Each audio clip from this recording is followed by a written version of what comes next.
All Thank right. you, everyone, joining us from home. I'm Vanessa Conlon, head of wine for Wine Access. I am joined here today by a legendary TOR Kenward. We are going to give everyone just a few minutes to get set up, to get a glass of wine poured at home, and join us. And then we're going to talk about what I don't know what aren't we going to talk about, TOR? I mean, Politics. We're not talking about politics. excellent point. We're not talking about Everything that. else is on the table. So,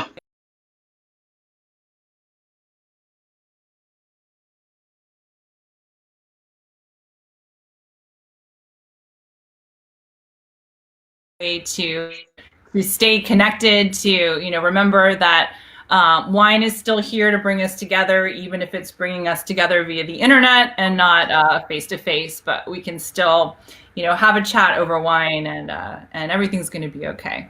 So I have while we're just waiting for a few more folks to join us, I'm going to pour a glass of wine. So I actually have a bottle of TOR. very impressive. Yes. So this is the 2018 Oakville Cabernet Sauvignon. It says 17 barrels, and I am. Yes. You might notice there actually is a glass already poured out of this, but we don't need to talk about that. Okay. Well, I hope that wasn't cooking wine.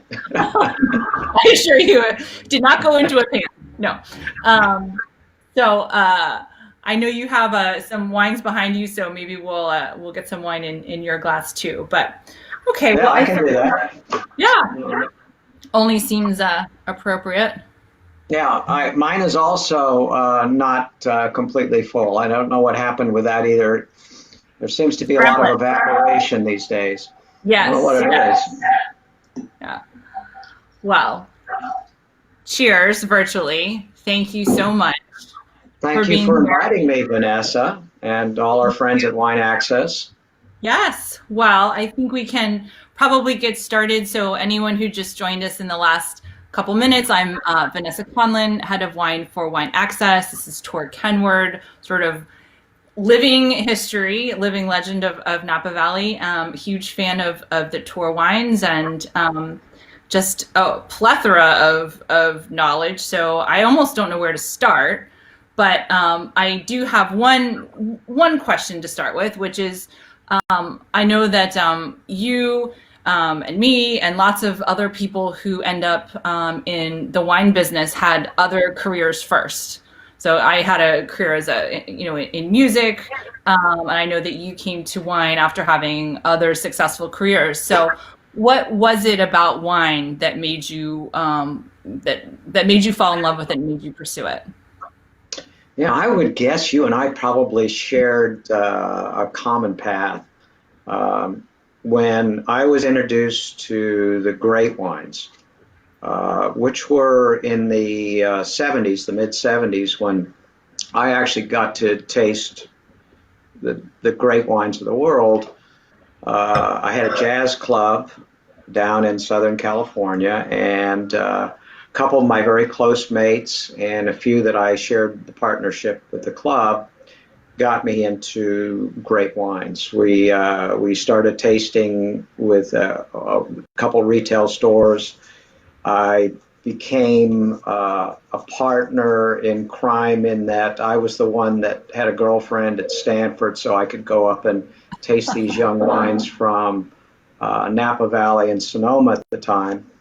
And I just fell head over heels with everything about wine. The people, which I still think is to me a very exciting part of the wine business, is the incredible people that make these wines that are my peers, that I've worked with for over 40 years.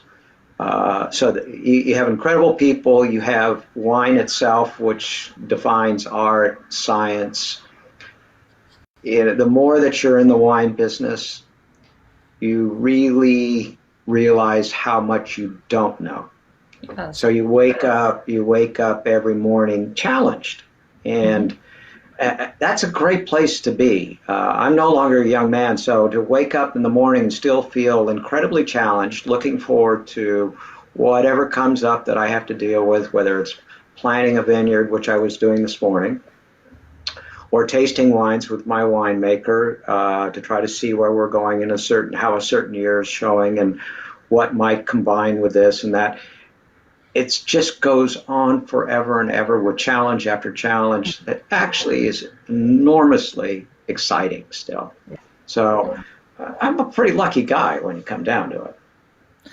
I read online a quote from you saying that something that is important to you is always staying curious.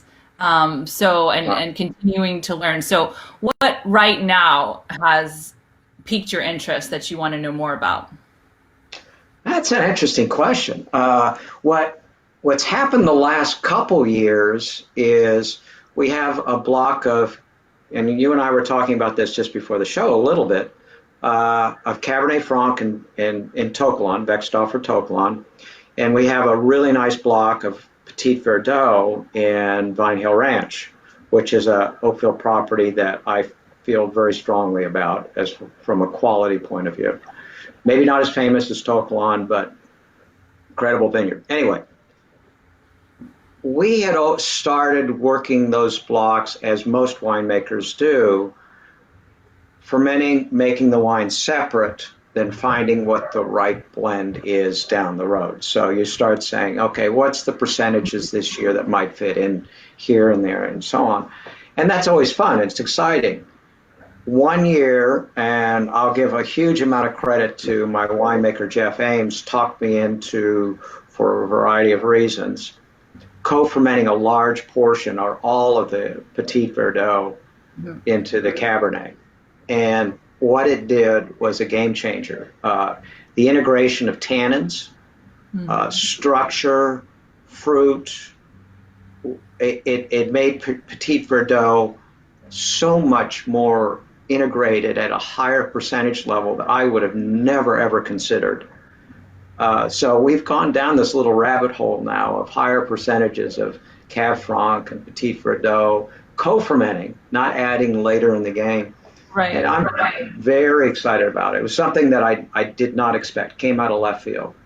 So the way that I think when people who maybe are new to wine or co-fermenting is introducing the varieties prior to, they actually ferment together instead of blending them later. And I think a good way to think of it is almost like if you're making a great sauce, right? Where like you make it the day before, the ingredients have a chance to sort of become harmonious, and then it's even better the next day versus mixing them all together right before you want to serve it. Do you think that that's an apt comparison? Well, yeah, I think it's true.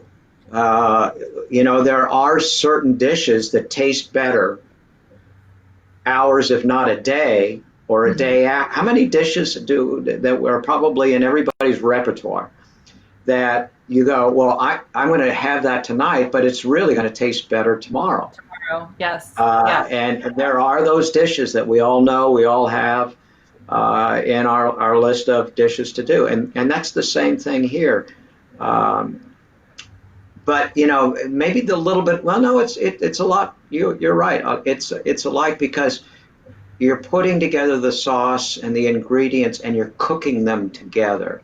Yes. That's the same thing with fermentation. You're almost bringing them and integrating and cooking them in a certain way together. If you add them later on, it's just like adding salt or something else. You haven't integrated it in that very early stages. So, yeah, and again, this is something that you would have talked to me 10 years ago that I'm doing 40% or more Petit Verdot into a Cabernet, and I would have said, I don't think so. Yeah. But if you told me 40 years ago that I was charging for one bottle of wine $400, I would have wanted to know what you were smoking. Because 40 years ago, I remember Joe Heights.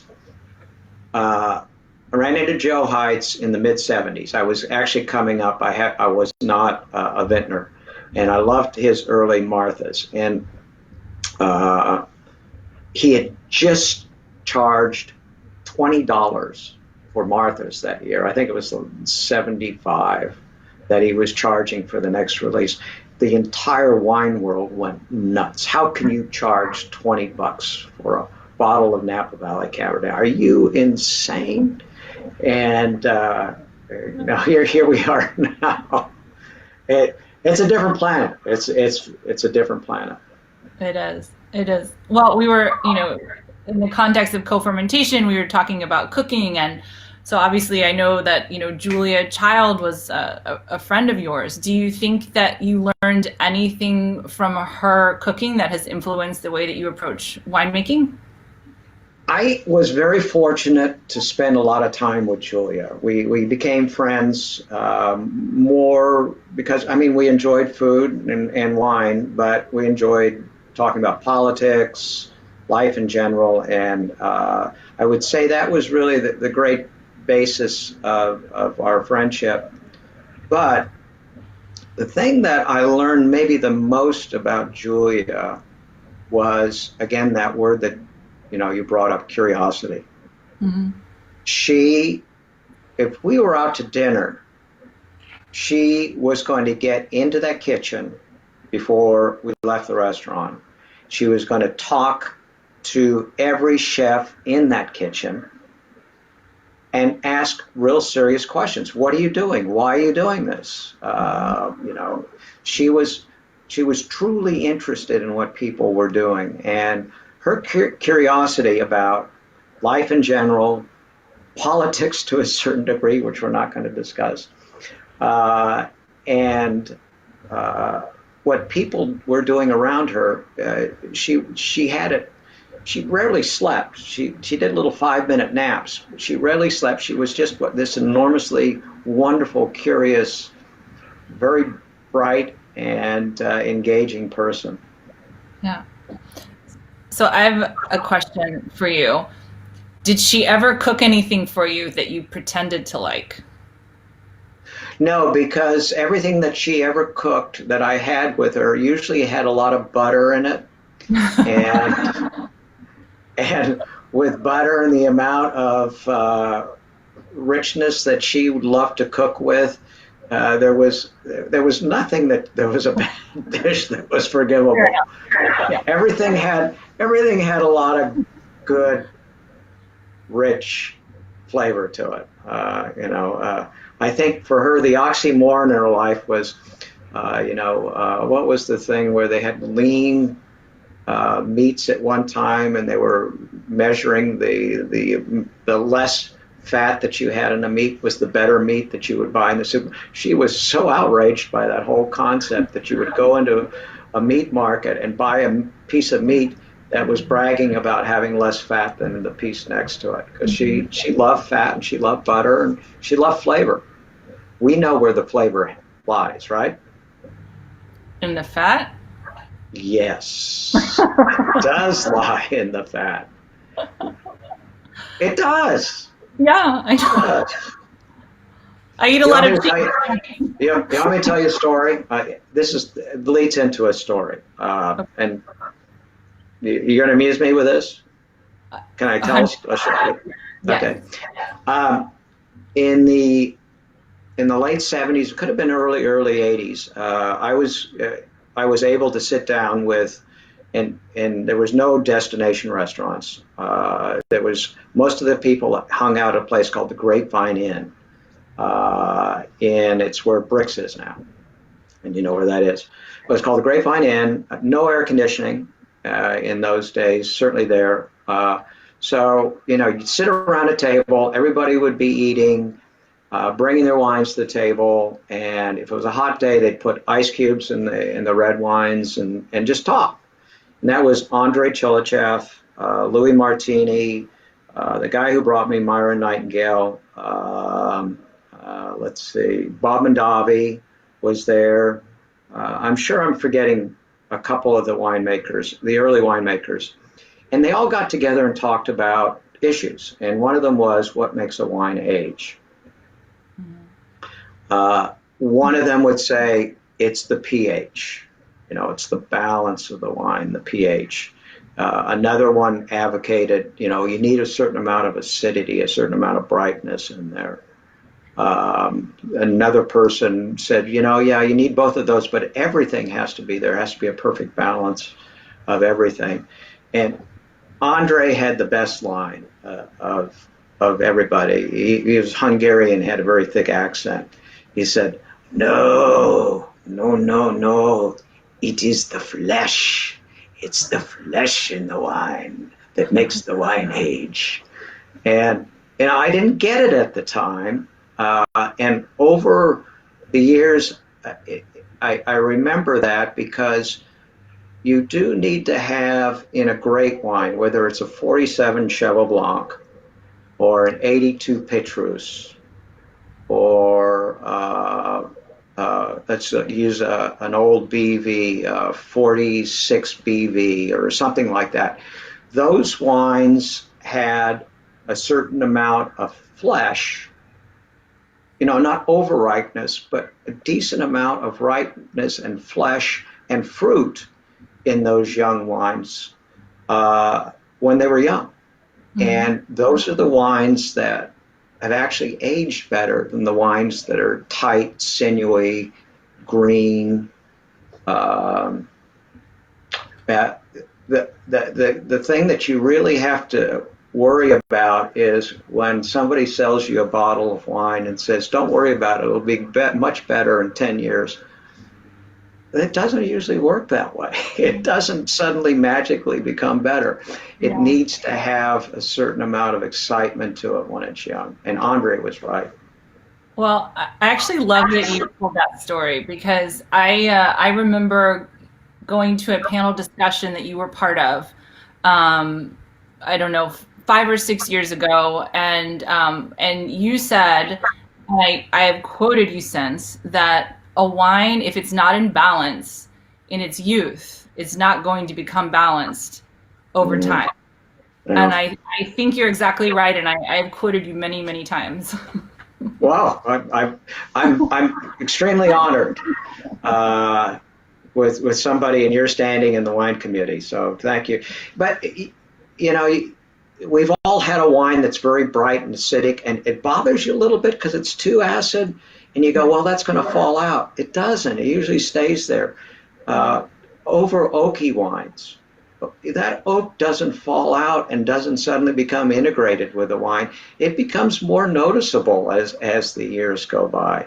If it's hugely tannic and those tannins just almost rip your face off, and you think that it's going to be a great wine in 30 years, the fruit falls out of the wine, and the only thing that's left is the tannin in the wine. Yeah. And it's even worse than it was when it was young. So, yeah. So you mentioned, some pretty significant names there. One of them, of course, Robert Mondavi. And I was wondering, there have been many books written about him, and so much, he has such a huge name still and presence in the wine industry. But is there something that we don't know about him that you recall? Well, I can tell you a story. I can tell you a story about Bob, and it might lead you to something along those lines. Bob was extremely bright in so many ways, the way he ran his business, especially in the early days while he established the name Mondavi and Mondavi wines. Yeah, he developed a very strong group of lieutenants and generals that marched behind him. They became very dedicated for a lot of the right reasons because of who Bob was. Very charismatic person. So what he did early on, he would take a whole handful, some tour guides, marketing people, some salespeople, but they were all Mondavi employees, to Europe. And it would be the Bob trip to Europe that you were lucky enough to be on. Bob had so much energy. They would do their trips where you do 3 or 4 wineries a day, a big lunch and a big dinner, and he would start wearing out the young people. And a couple of them figured this out, and they said, we've got to slow this guy down somehow. And true story. So they ganged up a little bit, and they'd go in for lunch, and they'd tell the som to load his glass up as much as they could and just make sure that he had a full glass whenever he turned around. Because his energy level was just so incredible that he wore the young people out.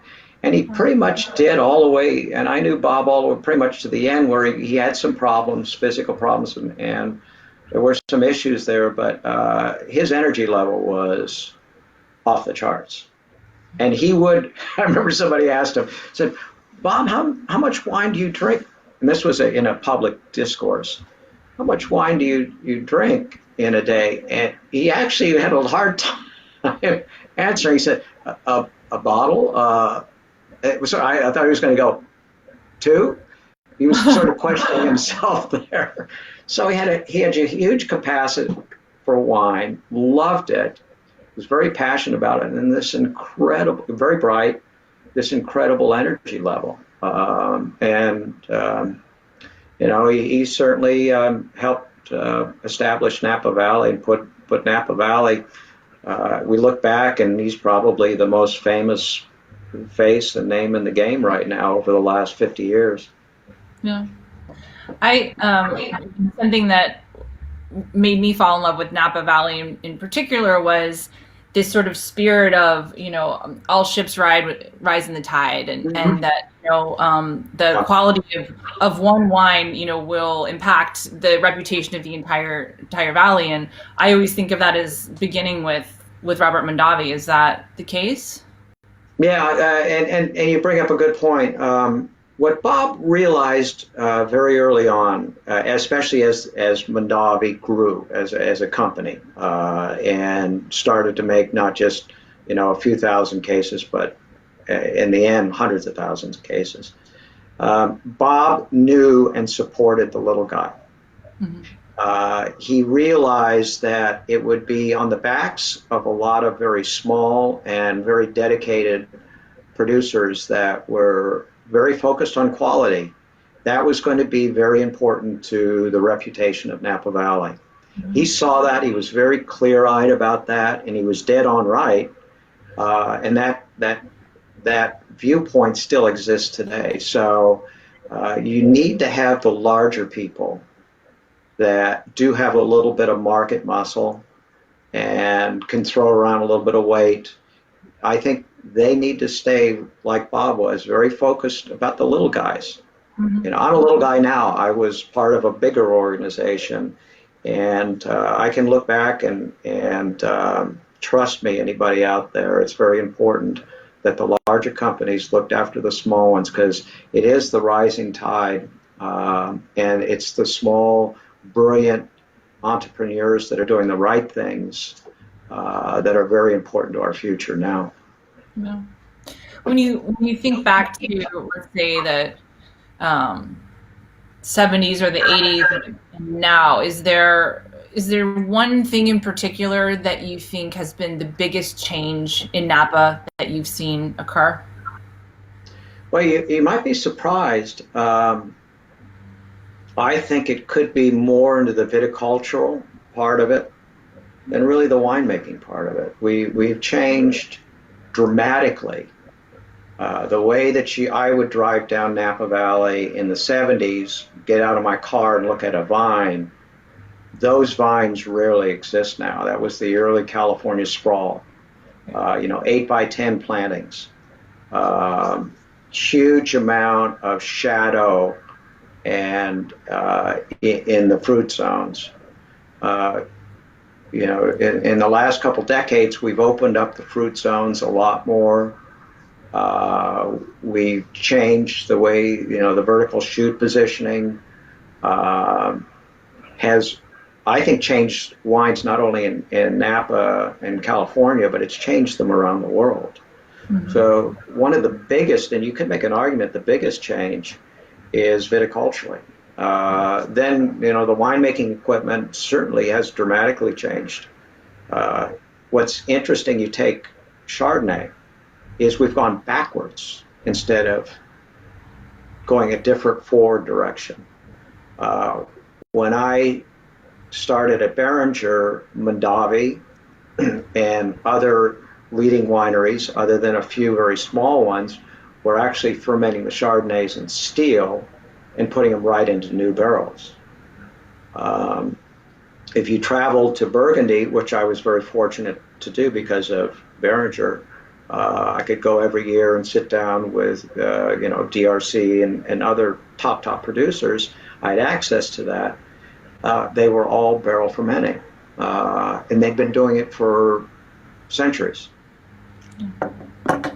Singleton did a paper on that and showed that you integrate, from UC Davis, that you could integrate the oak much better in a wine if you fermented it in the barrel, as the old French tradition was doing.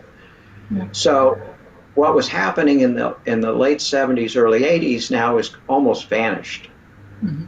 The top producers are doing exactly as the Burgundians have been doing it for centuries. So it's one of those situations where you've gone backwards to get better to go forwards.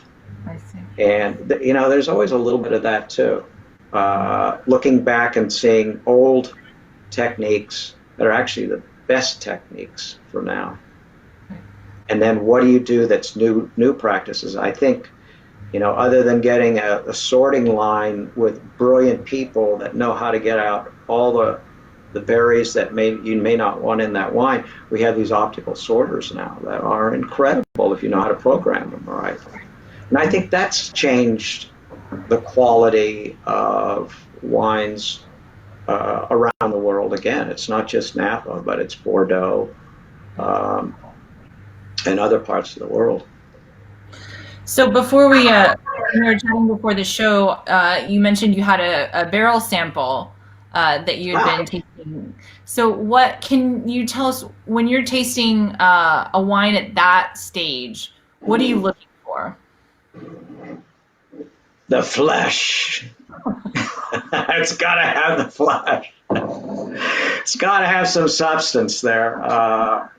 If we end up, and we have, if we make a wine that is thin and there is a problem with it, it didn't, for whatever reason, didn't get to optimum ripeness, which is not over-ripeness and it's not under-ripeness, then we sell off those barrels. Most of my peers that are small producers, that I think top producers, do the same thing.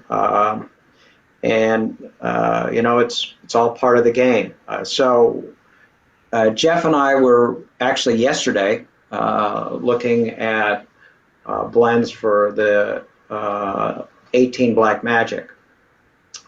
So for that, for the Black Magic, I always, and Jeff too, we're looking for not just flesh, but we're looking for nerve too, tension. So it's this wonderful thing between having really good varietal character there and still this really nice nervy tension in that. So we ended up with a wine that had, the wine that won was the wine that actually had the most amount of tension to it, but still had some sort of, and it would be very happy to know, because you like Cab Franc, it had a good amount of Cab Franc in it. Oh, I love it. So there you go. So we actually have a question from someone at home, from Jerry, who wants to know, do you have an opinion as to what generally falls off first? Fruit, acid, tannins, or does it vary among varietal? That's a really interesting question. If you take all the wines in the world, it will be the acid really doesn't fall out. The tannins do fall out, and hopefully the fruit stays in there for a decent amount of time. And where it gets complicated is that for the fruit to stay in for a period of time, you have to have what we started to talk about, balance too. If you have a wine that's just all pure fruit, it can fall out much faster in a wine that doesn't have the tension, doesn't have the balance, doesn't have the structure to it, the fruit will fall out much, much faster. The wine becomes sort of, if it's all fruit and doesn't have the other magical parts to a great wine, it's insidious youth in its youth because it's too much fruit, and it gets really ugly with age. So the fruit falls out, or it becomes very unattractive if it is the primary ingredient to the wine. Got to have it all in there, but you still have to have that flesh underneath the thing. I hope that makes sense. It makes sense to me. Yeah, it is complicated, so I don't know if I answered it perfectly, because every wine is a little different. There is no absolute to the acid's going to fall out, the tan's going to fall out, the fruit's going to fall out. It really depends on the wine a little bit, or a lot. Well, we're getting close to the end of our time here, but we barely scratched the surface in terms of chatting about you and Napa, and I hope that you'll come back. I think we have one other question. Which vineyard or wine do you get the most excited to work with and taste? And is there one that surprises you more often than the other? I have growers out there that are going to be listening to this, so I have to. This is like children. I can get into trouble. I have, maybe this says something. I have 7 blocks that I work with in Beckstoffer to Tokelon, which has really been an exciting. We started in '05. That whole process of understanding Tokelon, I've loved. We've been with Vine Hill Ranch more recently, and I have to say I am just enamored with what Bruce Phillips and his family and what Wolf's doing with that vineyard. It's real exciting. It was used to be part of the old BV private reserve program. It's got great history. It's what the Bond Vicina comes from. And Bruce and his family are not marketing people or promoters. They're real farmers. Really wonderful. It's a wonderful family. It's been in the family now. I knew Bruce's father and his mother. Just absolutely lovely people, very dedicated farmers in the 70s and 80s. So I have a lot of fun with Vine Hill Ranch. Then Tierra Roja, Linda Neal, 4 acres, Screaming Eagles below it, Dolly Walls above it, all red soils. I get real excited about that. I mean, I'll put it this way. They're all my children, and I love all my children. But I will have to say, on a given day, there is one child that actually pleases me more than the other one. It's just part of life. So today I'm going to go home. I've got an open bottle of Tokelon, so I might probably drink that. But tomorrow might be Tierra Roja. Who knows? Makes sense. Well, I think I politically handled that. Yes, no, it was perfect. But I always, when people say, "Oh, it's like choosing your favorite child," and I'm like, I know you have a favorite child. Can't believe it. But so I always say, I really liked you on Monday. I liked the other child better on Tuesday. That way I get away with it. So that's just good answer.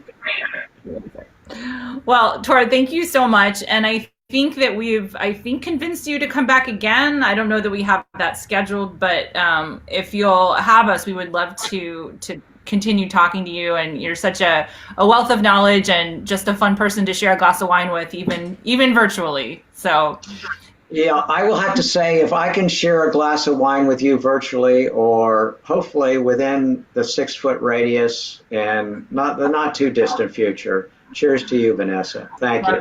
Cheers, George. Thank you. Thanks so much. Thank you. you To everyone who joined us from home, and we'll be back tomorrow. Okay. All right, Thanks. good. Bye. Cheers.